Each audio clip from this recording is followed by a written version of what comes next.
नमस्कार। प्रादेशिक समाचार के साथ मैं चंदन कुमार कौंडिल्य। पहले मुख्य समाचार। गृह मंत्रालय ने 4 वर्ष की सेवा सफलतापूर्वक पूरा करने वाले अग्निवीरों को केंद्रीय सशस्त्र पुलिस बल और असम राइफल्स में प्राथमिकता देने का किया फैसला। मुख्य सचिवों का पहला राष्ट्रीय सम्मेलन धर्मशाला में शुरू। प्रधानमंत्री कल और परसों इस सम्मेलन में होंगे शामिल। झारखंड के मुख्य सचिव सुखदेव सिंह भी हुए शामिल। राज्य के पॉलिटेक्निक संस्थानों में नामांकन के लिए प्रवेश परीक्षा 19 जून को झारखंड संयुक्त प्रवेश प्रतियोगिता परीक्षा परिषद ने जारी की सूचना। और आम के निर्यात को बढ़ावा देने के लिए बहरीन में आम महोत्सव का आयोजन। इस महोत्सव में झारखंड सहित कई राज्यों के आमों की लगाई गई है प्रदर्शनी। और अब समाचार विस्तार से। गृह मंत्रालय ने उन अग्निवीरों को केंद्रीय सशस्त्र पुलिस बल और असम राइफल्स में भर्ती के लिए प्राथमिकता देने का फैसला किया है जो 4 वर्ष की सेवा सफलतापूर्वक पूरा कर लेंगे। गृह मंत्री अमित शाह ने एक ट्वीट में अग्निपथ योजना को प्रधानमंत्री नरेंद्र मोदी का दूरदर्शी फैसला बताया है। उन्होंने कहा कि अग्निपथ से प्रशिक्षित युवा देश की सेवा और सुरक्षा में योगदान कर पाएंगे। उन्होंने कहा कि इस फैसले पर विस्तृत योजना कार्य शुरू हो गया है। हिमाचल प्रदेश के धर्मशाला में आज से राज्यों के मुख्य सचिवों का पहला राष्ट्रीय सम्मेलन शुरू हो रहा है। 3 दिवसीय सम्मेलन का उद्देश्य केंद्र और राज्य सरकारों के बीच साझेदारी को और मजबूत बनाना है। प्रधानमंत्री नरेंद्र मोदी कल और परसों इस सम्मेलन में भाग लेंगे और इसकी अध्यक्षता करेंगे। केंद्र सरकार, सभी राज्य सरकारों और केंद्र शासित प्रदेशों के प्रतिनिधि और अपने अपने कार्यक्षेत्र के विशेषज्ञों सहित 200 से ज्यादा लोग इसमें शामिल हो रहे हैं। इससे पहले सम्मेलन में शामिल होने के लिए झारखंड के मुख्य सचिव सुखदेव सिंह, शिक्षा सचिव राजेश शर्मा, पंचायती राज्य सचिव राहुल शर्मा सहित कई अधिकारी कल रांची से धर्मशाला के लिए रवाना हुए। इधर विश्व स्वास्थ्य संगठन WHO ने कहा है कि वह अगले सप्ताह एक आपात बैठक आयोजित करेगा जिसमें यह तय किया जाएगा कि मंकी पॉक्स के वैश्विक प्रकोप को अंतर्राष्ट्रीय स्वास्थ्य आपातकाल के रूप में वर्गीकृत किया जाए या नहीं। संयुक्त राष्ट्र स्वास्थ्य एजेंसी की यह उच्चतम स्तर की चेतावनी है जो वर्तमान में केवल कोविड महामारी और पोलियो पर लागू होती है। विश्व स्वास्थ्य संगठन के महानिदेशक टेड्रोस अदनोम घेब्रेसस ने कहा है कि मंकी पॉक्स का प्रकोप असामान्य और चिंताजनक है। उन्होंने कहा कि इस वर्ष अब तक विश्व स्वास्थ्य संगठन को 39 देशों से 1600 से अधिक लोगों में मंकी पॉक्स की पुष्टि होने और लगभग 1500 लोगों में इसके लक्षण पाए जाने की खबर मिली है। मंकी पॉक्स से प्रभावित लोगों के देशों में अब तक 72 लोगों की मृत्यु हो चुकी है। इस बीमारी से प्रभावित नए देशों में अभी तक किसी की मृत्यु नहीं होने की खबर है, परंतु विश्व स्वास्थ्य संगठन ब्राजील में एक व्यक्ति की मंकी पॉक्स से मृत्यु होने की खबर की जांच कर रहा है। मंकी पॉक्स चेचक की तरह एक वायरस होता है, हालांकि इसकी गंभीरता बहुत कम होती है। राज्य के स्वास्थ्य मंत्री बन्ना गुप्ता ने कहा है कि पूरे झारखंड में ब्लड कंपोनेंट सेपरेटर यूनिट जल्द लगाई जाएगी। श्री गुप्ता कल राजधानी रांची स्थित प्रोजेक्ट भवन में विश्व रक्तदाता दिवस के मौके पर आयोजित कार्यक्रम को संबोधित कर रहे थे। इस मौके पर उन्होंने रांची सदर अस्पताल में ब्लड कंपोनेंट सेपरेटर यूनिट का ऑनलाइन उद्घाटन किया। इस सेंटर के शुरू हो जाने से 1 यूनिट ब्लड से अब कई मरीजों की जांच बचाई जा सकेगी। श्री गुप्ता ने इसके साथ ही जमशेदपुर और गिरिडीह में भी ब्लड कंपोनेंट सेपरेटर यूनिट के भवन का ऑनलाइन उद्घाटन किया। इस मौके पर उन्होंने कहा कि मरीजों की जान बचाने के लिए लोगों को रक्तदान के लिए आगे आना चाहिए। वहीं मंत्री ने रक्तदान करने वाली संस्थाओं को सम्मानित भी किया।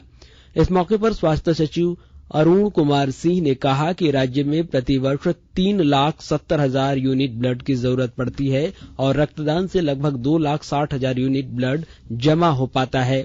ऐसे में लगभग 1,10,000 यूनिट की कमी रह जाती है। श्री सिंह ने कहा कि इस कमी को दूर करने के लिए लोगों को रक्तदान के लिए आगे आना चाहिए।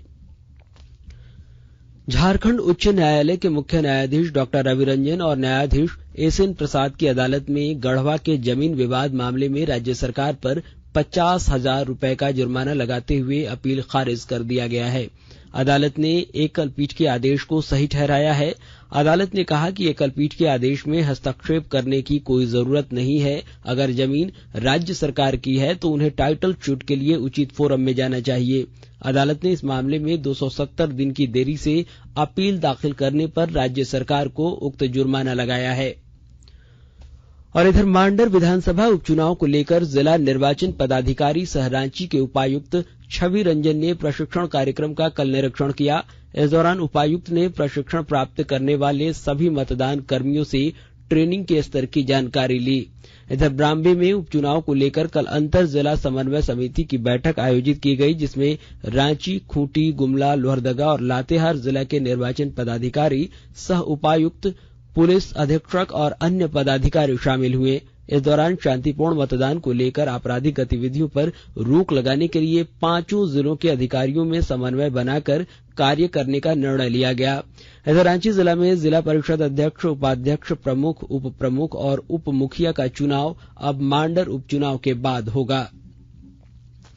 और आकाशवाणी के ताजा तरीन समाचारों के लिए आप हमारी वेबसाइट newsonair.com पर लॉग इन कर सकते हैं। ताजा समाचार Twitter handle @AIR news alerts और Facebook page All India Radio news पर भी उपलब्ध है। आप प्रादेशिक समाचार एकांश के ट्विटर हैंडल @AIR न्यूज_रांची और फेसबुक पेज, इंस्टाग्राम पेज और YouTube channel AIR news Ranchi पर भी हमारे बुलेटिन सुन सकते हैं। प्रादेशिक समाचार आप आकाशवाणी रांची से सुन रहे हैं और अब पेश है कोरोना से बचाव के कुछ संदेश। कोविड-19 से बचाव और सुरक्षित रहने के 3 उपाय। मास्क लगाएं, 2 गज दूरी है जरूरी, सुरक्षित दूरी रखें, हाथ और मुंह साफ रखें।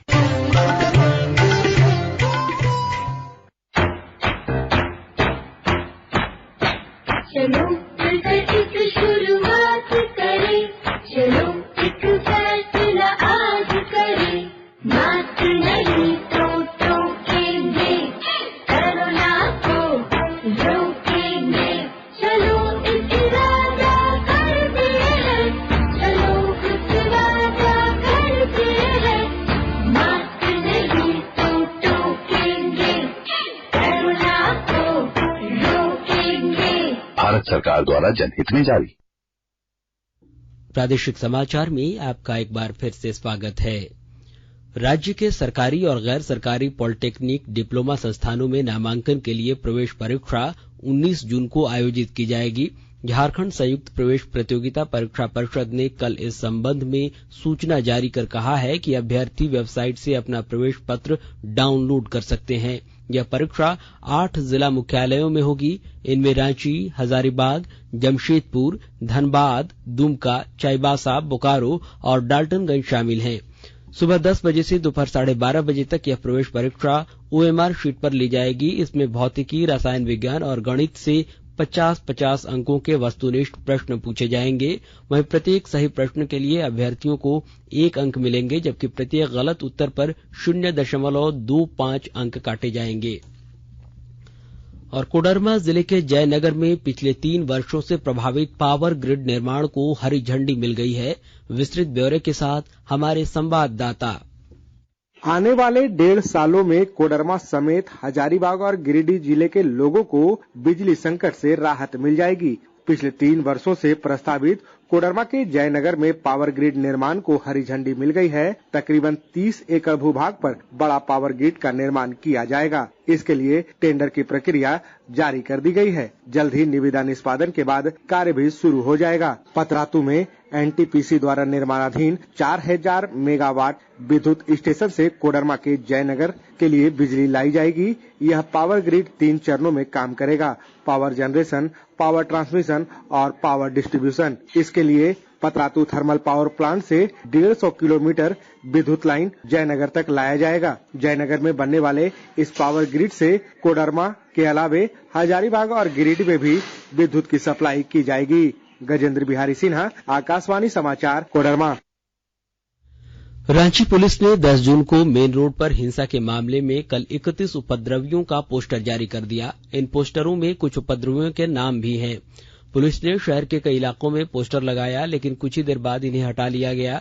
पोस्टर हटाने पर सफाई देते हुए SSP सुरेंद्र झा ने कहा कि पोस्टर में कुछ बदलाव किया जाएगा, इसके बाद फिर से इन्हें लगाया जाएगा। पोस्टर में जिन लोगों का फोटो जारी किया गया है, उनके बारे में सूचना देने वाले का नाम गुप्त रखा जाएगा। राजधानी रांची के जगन्नाथपुर स्थित जगन्नाथपुर मंदिर में कल महास्नान अनुष्ठान किया गया। इसके बाद आज से 15 दिनों तक भगवान जगन्नाथ का एकांतवास शुरू हो गया। इस दौरान मंदिर के पुजारी विग्रहों का सांकेतिक पूजन अनुष्ठान करेंगे। 30 जून को भगवान जगन्नाथ गर्भगृह से बाहर आएंगे और उसके बाद अगले दिन 1 जुलाई को रथ यात्रा निकाली जाएगी। हालांकि इस बार जिला प्रशासन की ओर से कोविड को देखते हुए सिर्फ रथ यात्रा की अनुमति दी गई है और मेले का आयोजन नहीं किया जाएगा। इधर एनजीटी के आदेश के बाद बोकारो जिला प्रशासन की ओर से बालू के अवैध खनन पर रोक लगाने के लिए विशेष तैयारी की गई है। विस्तृत ब्यौरा दे रहे हैं हमारे संवाददाता।